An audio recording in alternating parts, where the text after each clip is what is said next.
మరణాత ఆదికాండము 24 అధ్యాయము 31 వచనం. లాబాను, యెహోవా వలన ఆశీర్వదింపబడినవాడా, లోపలికి రమ్ము. నీవు బయట నిలువనేలా, ఇల్లును ఒంటెలకు స్థలమును నేను సిద్ధము చేయించితినెను. ఆదికాండం 24 అధ్యాయము 31 వచనములో మనము చూసినట్టయితే, యెహోవా వలన ఆశీర్వదింపబడినవాడా, మనము ఆశీర్వదింపబడిన వారిలో ఉండవలసిన వారమై ఉన్నాం. దేవుని చేత ఆశీర్వదించబడుట. ఈరోజు 3 పాయింట్స్లో ఈ వాక్యాన్ని మనం ధ్యానం చేద్దాం. ప్రధాన వచనము, లాబాను అంటున్నాడు, యెహోవా వలన ఆశీర్వదింపబడినవాడా, లోపలికి రమ్ము, నీవు బయట నిలవనేలా అని. ఈ మాట అబ్రహాము సేవకుడైన ఎలీయెజరును ఉద్దేశించి లాబాను చెప్పినది. అతని జీవితంలో దేవుని ఆశీర్వాదం కనిపించడంతో యెహోవా వలన ఆశీర్వదింపబడినవాడా అని పిలిచాడు. మొదటిగా మనం చూసినట్టయితే, దేవుని ఆశీర్వాదం మన జీవితంలో కనిపించాలి. ఎలీయెజరు తన గురించి గొప్పగా చెప్పుకోలేదు, కానీ అతని ప్రయాణంలో జరిగిన సంఘటనలను చూచినప్పుడు దేవుని హస్తం అతనితో ఉందని ఇతరులకు అర్థమైంది. ఆదికాండం 24 అధ్యాయము 12వ వచనాన్ని మనం చూసినప్పుడు, నా యజమానుడగు అబ్రహాము దేవుడవైన యెహోవా, నేను వచ్చిన కార్యమును త్వరలో సఫలము చేసి నా యజమానుడగు అబ్రహాము మీద అనుగ్రహము చూపుము అని తన ప్రయాణంలో దేవునిని ప్రార్థించాడు. అలాగునే కీర్తనల గ్రంథంలో 1వ అధ్యాయము 2-3 వచనాలు చూసినట్టయితే, యెహోవా ధర్మశాస్త్రమునందు ఆనందించుచు దివారాత్రము దానిని ధ్యానించువాడు ధన్యుడు. అతడు నీటి కాలువల యోరను నాటబడినదై ఆకు వాడక తన కాలమందు ఫలమిచ్చు చెట్టువలె ఉండును. అతడు చేనుదంతయు సఫలమగును అని వాక్యంలో రాయబడినది. మన మాటల కంటే మన జీవితం ద్వారా దేవుని ఆశీర్వాదం కనిపించాలి. దేవునితో నడిచే మనిషి ఆశీర్వాదాన్ని పొందడమే కాదు, ఇతరులకు కూడా ఆశీర్వాదంగా ఉంటాడు.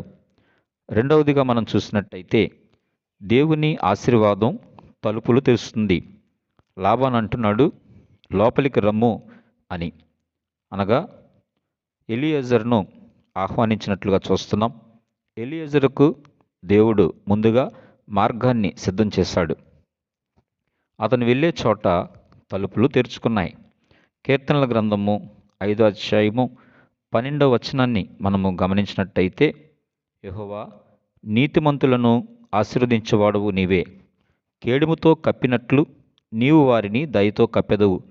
కావున నీ నామమును ప్రేమించువారు నిన్ను గూర్చి ఉల్లసింతురు అని రాయబడినది. అలాగునే ప్రకటన గ్రంథం 3వ అధ్యాయము 8వ వచనాన్ని చూసినప్పుడు, నీ క్రియలను నేను ఎరుగుదును, నీకున్న శక్తి కొంచెమైండునను నీవు నా వాక్యమును గైకొని నా నామము ఎరుగనలేదు.